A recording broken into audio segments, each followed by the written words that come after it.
Para muchos, el caserío El Barillo solo era un lugar tranquilo, pero para él se convirtió en el escenario de sus peores pesadillas. Hoy nos sentamos con alguien que, siendo apenas un niño, fue testigo del instante exacto en que la guerra civil del Salvador le robó su infancia. Y algo más.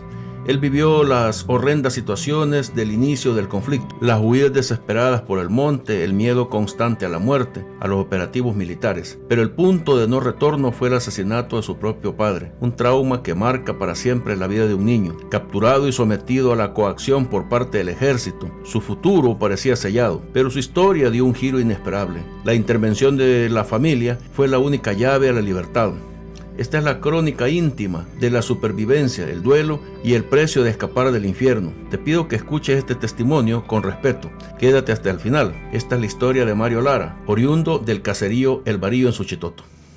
Allí nos alinearon a todos, nos pusieron en fila y dijo el señor dijo, bueno, dijo, la orden que tengo es de matarlos, dijo.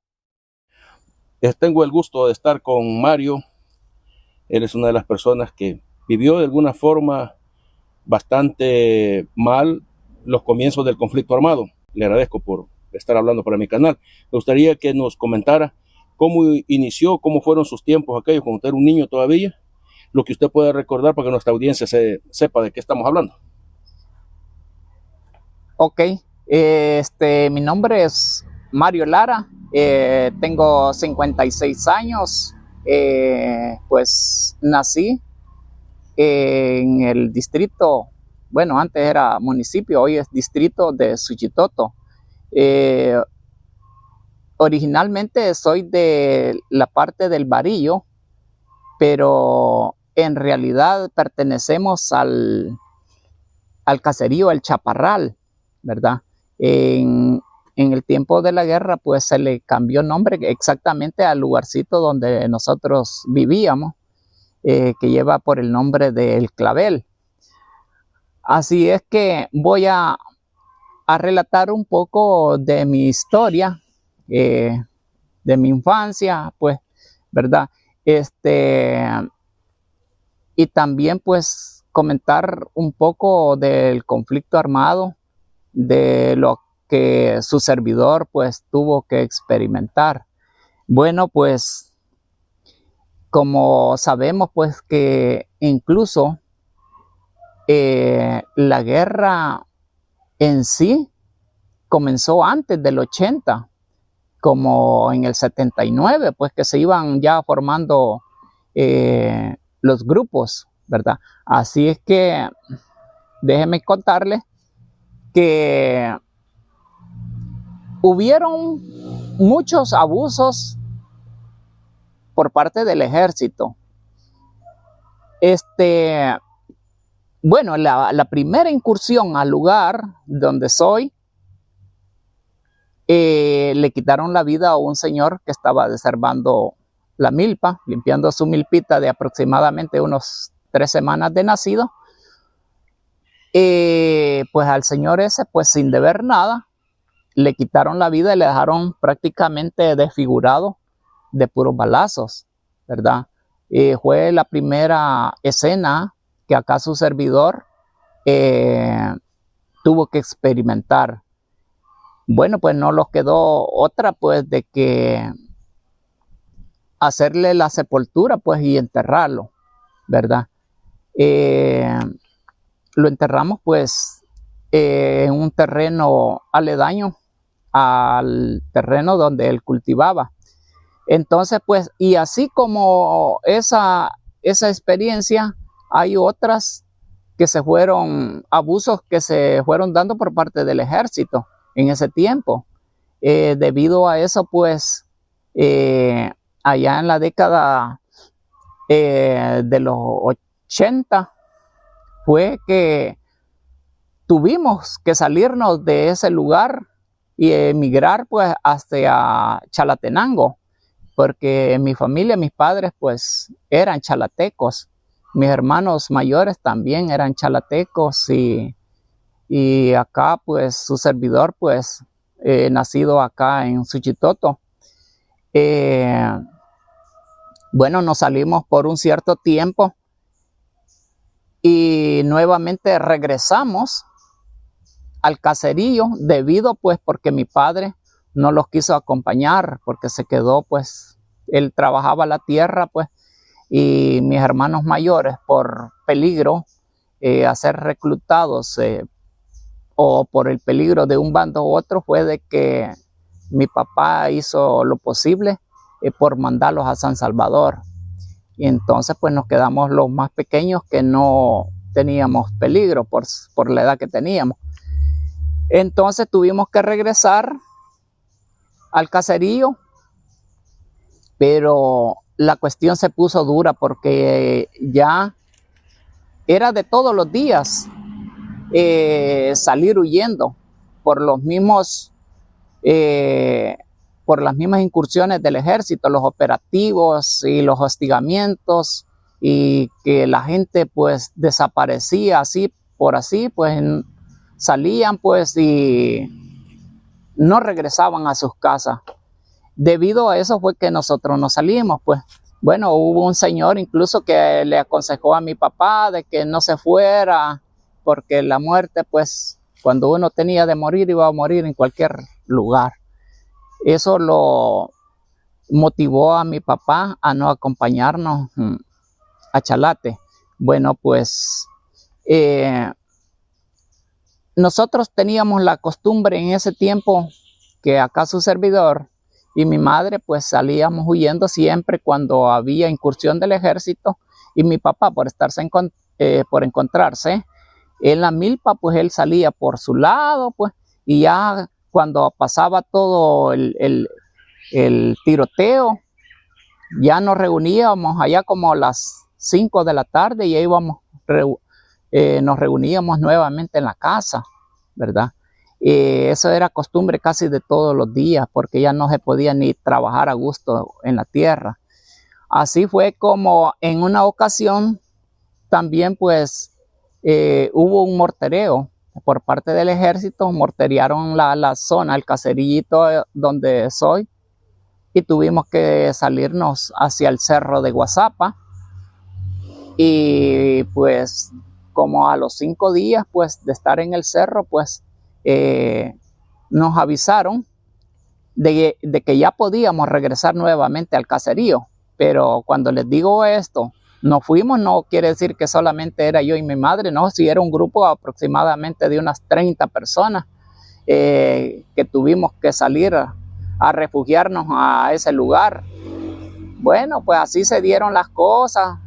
Nos avisaron como a la 1 de la mañana de que ya todo estaba tranquilo y tuvimos que regresar al caserío. Pero nos llevamos la sorpresa de que todo estaba destruido, las casas quemadas, los graneros los habían rajado a puros balazos y el maíz le habían dado fuego. Allí había, me recuerdo, tenía 11 años para ese entonces, pero yo veía que habían caballos muertos, bueyes, cuches, de todo, porque allí prácticamente no querían dejar nada vivo. Daba compasión ver eso. Y pues así, de esa manera, en una ocasión pues estábamos en unos rezos, mi madre y yo pues, y otras personas en una casa cercana ahí donde nosotros, y pues bueno, yo por ser un cipoto pues nunca me gustaron las cosas de los rezos, y estaba jugando con otros cipotes en la calle cuando, bueno, se asomaron miembros del ejército. No les podría decir allí a qué batallón pertenecía porque realmente en esa edad pues desconocía todo eso. Entonces yo me entré y le dije a mi madre, le dije, mamá, le dije, ahí vienen los soldados, le dije. Bueno, eso era lógico, para uno pues le agarraba temblazón con solo verlo. Y entonces mi madre lo que me respondió fue que me dijo, no, de aquí no los vamos a mover, man. Si aquí nos matan, pues ni modo. Bueno, ya ella ya estaba, bueno, pues como cansada de todos los días salir huyendo, salir a las guindas, y así fue como nos quedamos. Llegaron los del ejército, nos sacaron, habíamos como unas 20 personas, de ahí los demás se dirigieron a sacar las personas de las demás casas. Y así fue como hicieron un grupo como de unas 60 personas. Bueno, y nos llevaron a un predio y dijo allí el que mandaba a los soldados, no le podría decir qué rango tenía él, si era cabo, sargento o teniente. Pero la cosa es que, bueno, nos pusieron en fila a todos los cipotes. Bueno, y allí había un broquel, un pozo donde se sacaba agua. Bueno, habíamos experimentado de que se habían sacado varios cadáveres en pozos de esa misma forma. Y bueno, yo me ponía a pensar que a ver si nos iban a zampar allí, ¿verdad? Pero no solo nos interrogaron y nos preguntaron por nuestros papás y así de esa manera, y nos preguntaron quiénes hacían las barricadas, porque las barricadas era un montón de piedras que se ponían así tapando la calle para que no hubiera paso de los camiones del ejército. Y todo eso nos preguntaron. De allí pues nos llevaron con dirección a un lugar que le llaman, ahorita se llama San Antonio. En aquel tiempo era hacienda, la hacienda San Antonio le decían.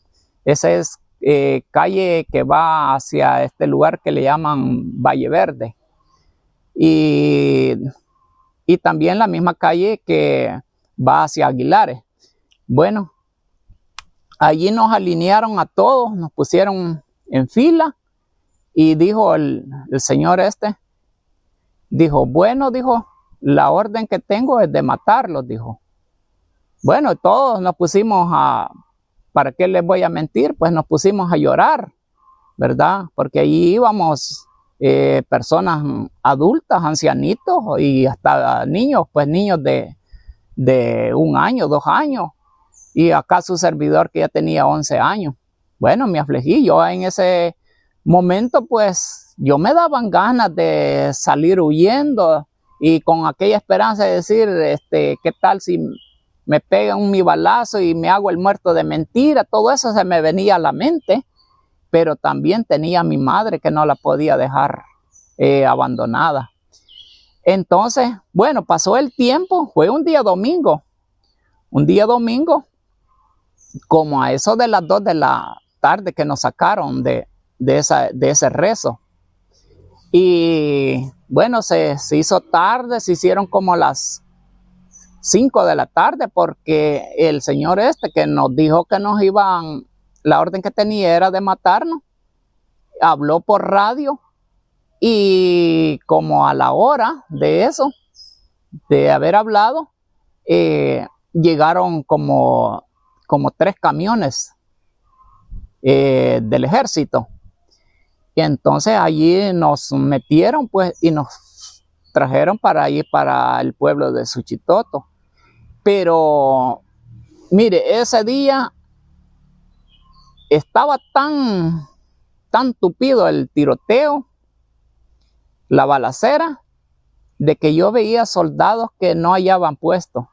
Se veía aquella aflicción, pues, como todo ser humano, ¿verdad? Y entonces me imagino yo, ¿verdad?, de que ellos tomaron la decisión de sacarnos porque nosotros podíamos ser como escudo de ellos, ¿verdad? Porque me imagino pues que pues la guerrilla pues vio el grupo de personas y dijeron pues si les disparamos los vamos a matar. Entonces nosotros servimos como apoyo, como escudo de ellos, y así fue como nosotros salimos de ese lugar. Bueno, pues y también los soldados salieron pues no habían bajas, ¿verdad? Así es que así fue como nos sacaron de ese lugar y nos trajeron para allí, para el pueblo de Suchitoto. Bueno, pues los que conocen Suchitoto van a ver el portal al lado izquierdo de la iglesia. Bueno, allí nos tocó dormir esa noche, ¿verdad? Ya allí nos pasaron lista allí, porque nos pasaron lista allí de la cantidad, del número que éramos. Bueno, y así. Al siguiente día, pues, nos contaron cuántos éramos, pero al siguiente día también nos trasladaron para donde ahora es la alcaldía. Bueno, siempre ha sido allí, pero en ese entonces, pues, como que no había muchos empleados, pero allí estuvimos 12 días refugiados, detenidos, porque no podíamos salir afuera, no podíamos salir a comprar, porque en la entrada estaban los soldados cuidando que nadie fuera a salir. Bueno, allí estuvimos 12 días refugiados. Bueno, allí pues todo bien. Mientras estuvimos allí todo bien, porque la gente llevaba comida, ropa, y no sufrimos por ese lado. Entonces, a los 12 días, llegaron los de la Cruz Roja Internacional. Y dijo el de la Cruz Roja, vaya, dijo, la idea de nosotros, dijo, es de llevar a las personas que tienen familiares en San Salvador. Y la que no tiene, tenía que volver nuevamente al cantón, al caserío. Bueno, la situación estaba tremendo, que nadie quería regresar. Bueno, nosotros pues, gracias a Dios, pues, teníamos a mi hermano mayor en Soyapango, y pues allí nos alojamos un tiempo mientras, digamos, conseguíamos un cuarto donde vivir. Bueno, pero así fue mi historia de cómo, bueno, estoy contando ahorita el cuento.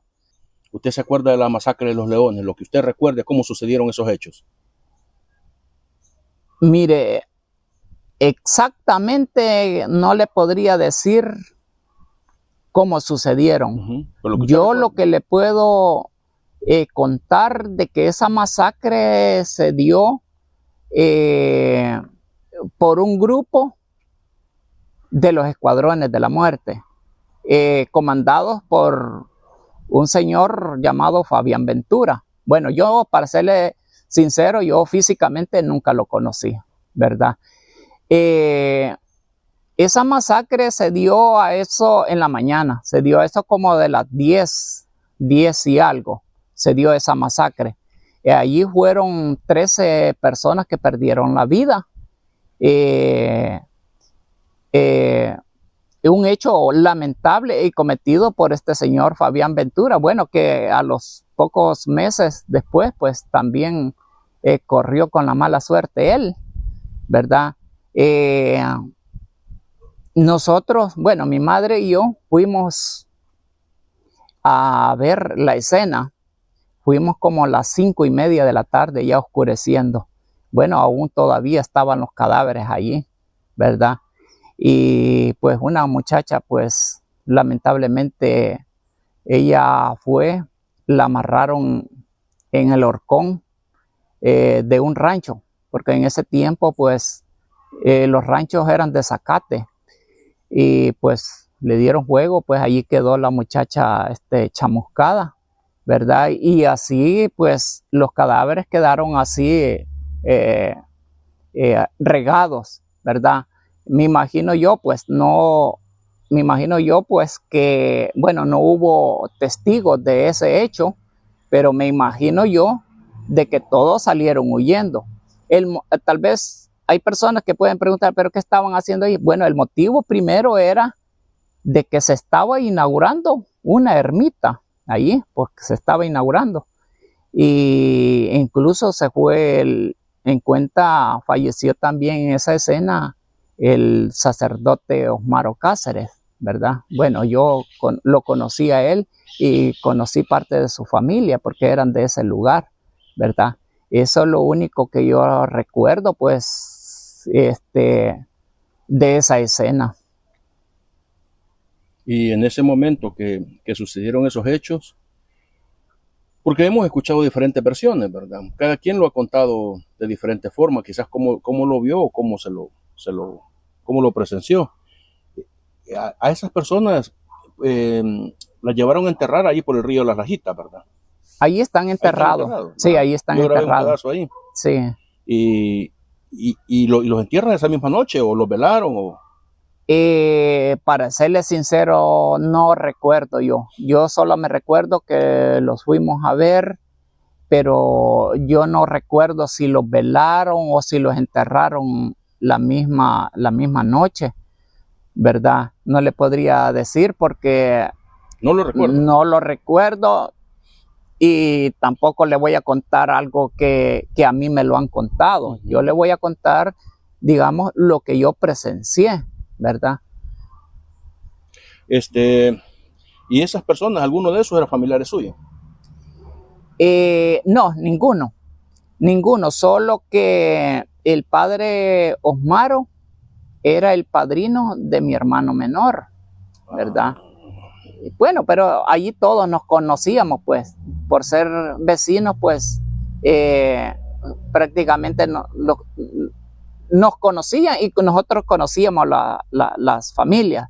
Por ejemplo, los Cáceres, los Leones, eran familias, los Cascos, eran familias bien conocidas. ¿Usted recuerda cómo era el padre, cómo era con la gente?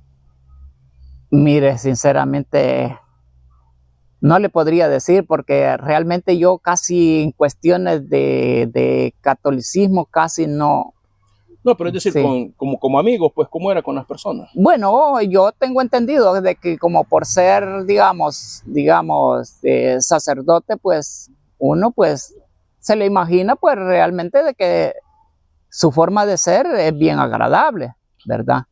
Pero realmente a veces nosotros nos pueden ver de una forma y a veces somos de otra forma, ¿verdad? Así que no le podría decir exactamente a profundidad. Y la gente que vivía allí nunca explicó, porque entiendo que Fabián Ventura llega con la guardia y con otros miembros del ejército, acusándolos de ser parte de la guerrilla, ¿no? Bueno, en ese tiempo, pues realmente cualquiera podría ser guerrillero. Uh-huh. Ese era como el detonante sí, para asesinar. Cualquiera, porque todo mundo era, como le dijera, acusado de guerrillero. Ya no podía, si usted era, digamos, usted andaba armado, yo ya no podía hablar con usted, porque entonces, ¿qué me convertía a mí? Es que yo también andaba en lo mismo que usted. Entonces, por ese motivo, pues, para gente del ejército, gente de los escuadrones, pues realmente para ellos, solo por vivir en una zona guerrillera, para ellos todos eran guerrilleros. Así sí. Que, ¿verdad? Hasta ahí les puedo. Y en ese tiempo que ustedes se fueron, que andaban huyendo, antes de que el ejército los llevara para Suchitoto, ¿cómo hacían para comer? ¿De qué vivían?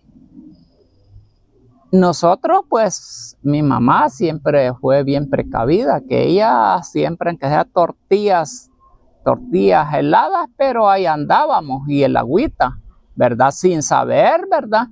De que nos podía tocar ese día, sí. Porque realmente, para serles sinceros, nosotros salíamos acá, pero nosotros no sabíamos si nos íbamos a topar con los soldados y podíamos quedar aquí. Salíamos como a lo loco, pues, ¿verdad?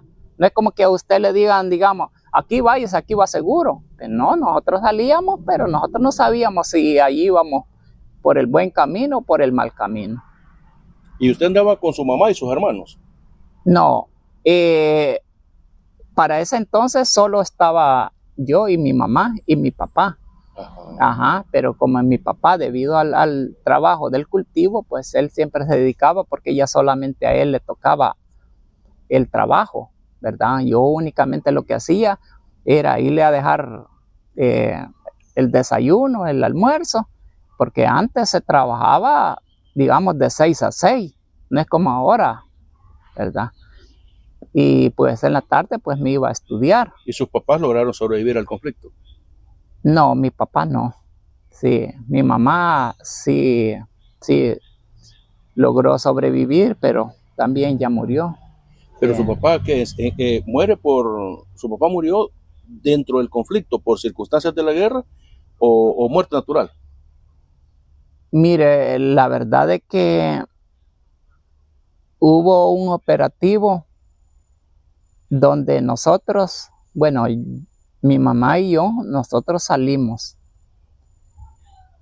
Mi papá se fue para la milpa y ya en la tarde que nos tocaba reunirnos, ese día mi papá no llegó. Bueno, nosotros pues siempre nos imaginábamos lo peor, ¿verdad? Entonces, anduvimos buscándolo así por los caseríos aledaños, aquí por el lado de Valle Verde, el Corozal, un lugar que le llaman Los Palitos, por todos lados, preguntándole a las personas si no lo habían visto, porque mi papá era bien conocido y era una persona amistosa, se llevaba con todo mundo. Bueno, pasó la noche y al siguiente día pues no aparecía. Bueno, ahí se reunieron un grupo de amigos de mi papá y fueron a darle una búsqueda a la milpa parejo, porque mi mamá y yo ya lo habíamos ido a buscar a la milpa, pero no lo hallamos, le gritábamos y nada. Y entonces ese día, pues a los 2 días, se reunieron un grupo y lo fueron a buscar, y cabal donde él tenía el cerro de maíz tapiscado, ahí estaba. Sí, fue algo, para mí fue bien duro, ¿verdad? Porque tenía los disparos en el pecho y con la misma cuma le cortaron los 2 brazos. Para mí fue duro. Mire, pues, para no serle largo allí, yo estoy 100% seguro que mi papá no era una persona que andaba metido, involucrada en nada. Pero, bueno, le logramos medio enterrar, le voy a decir, medio enterrar, porque en eso estábamos, en el entierro, cuando se hizo una gran balacera. Bueno, allí esa vez nos habían acompañado como unos compas allí, porque cerca de allí estaba el campamento, el puesto de la RN. Bueno, en aquel tiempo no le decía uno RN, no que le decía el FAPU. Ajá, que el FAPU llegó a ser parte del RN. Y pues prácticamente solo habíamos cubierto el cadáver cuando se dio esa disparazón y salimos por unas laderas, ¿verdad? Salimos y realmente ya no quedó ni lugar. Mi mamá tenía una su crucita allí, pues, y en la casa, que esa le iba a poner a la tumba. Pero bueno, cuando se reunió ese grupo para irlo a buscar, entonces nos avisaron una señora que se llama Mercedes, se llamaba más bien, porque le dijo a mi mamá, cuando mi mamá iba a traer agua, le dijo, niña Conchita, le dijo, ya hallaron a don Víctor, le dijo. Bueno, pues algo duro. Y pues realmente nos dirigimos a la milpa, ahí estaba, medio lo cubrimos por el desparpajo que se hizo. Y bueno, así pasaron las cosas, ¿verdad? Hasta el día de ahora, pues, bueno, allá está la tumba, solo tiene sus piedritas allí que son señal, pues, los señores que cultivan allá, pues, respetan ese lugarcito, no lo siembran, lo que están un poquito así de piedras, ¿verdad? El conflicto armado en su brutalidad nos recuerda que el ser humano es capaz de las mayores atrocidades, pero también de la más profunda resiliencia. Hoy, al escuchar las historias de quienes sobrevivieron a esos días, no solo entendemos el pasado, sino que aprendemos una valiosa lección para el futuro. Las balas y las bombas pueden destruir pueblos y sueños, pero no pueden apagar el espíritu. En medio del terror de los tatúes y de los combates, estos hombres y mujeres descubrieron que su mayor fortaleza no era la artillería, sino la hermandad y la esperanza. Su historia no es solo un relato de guerra, es testimonio de cómo la vida, la risa y la amistad pueden florecer incluso en la tierra más hostil.